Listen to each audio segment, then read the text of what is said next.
Let's take a look at what's new with Caseware RCT's Winter 2020 release. This release features financial groups mapping in the optimizer, simple electronic signatures, updates to the ASPE note library, changes to the documents page, dynamic account reassignment, a new taxes payable automated proposed adjusting entry, and improvements to our T2 autofill workflow.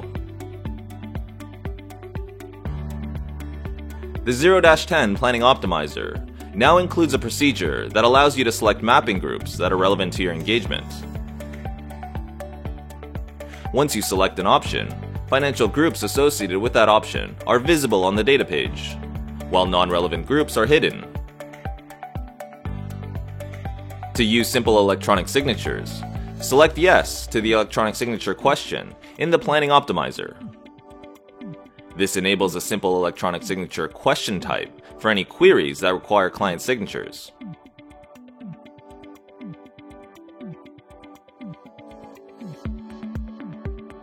Once the client signs, you can download the signature log to view signing details.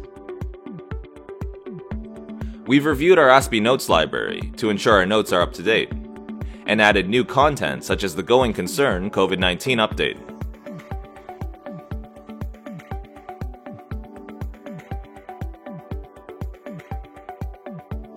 The Documents page has been updated to move the Documents pane to the right side of the page. Recent and pinned documents are available at the top of the pane.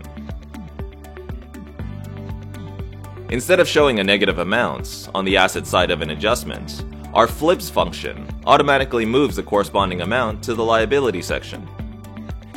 If necessary, you can override this on the data page. The Taxes Payable Method worksheet now includes a proposed adjusting entry to reconcile the differences between the tax provision in the financial statements and the tax return. You can post the entry directly from the worksheet.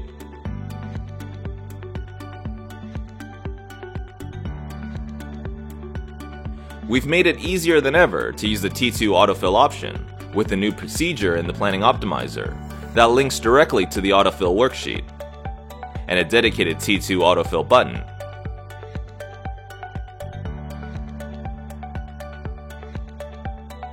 Check out our release notes to learn more about Caseware RCT's winter release. Thanks for watching.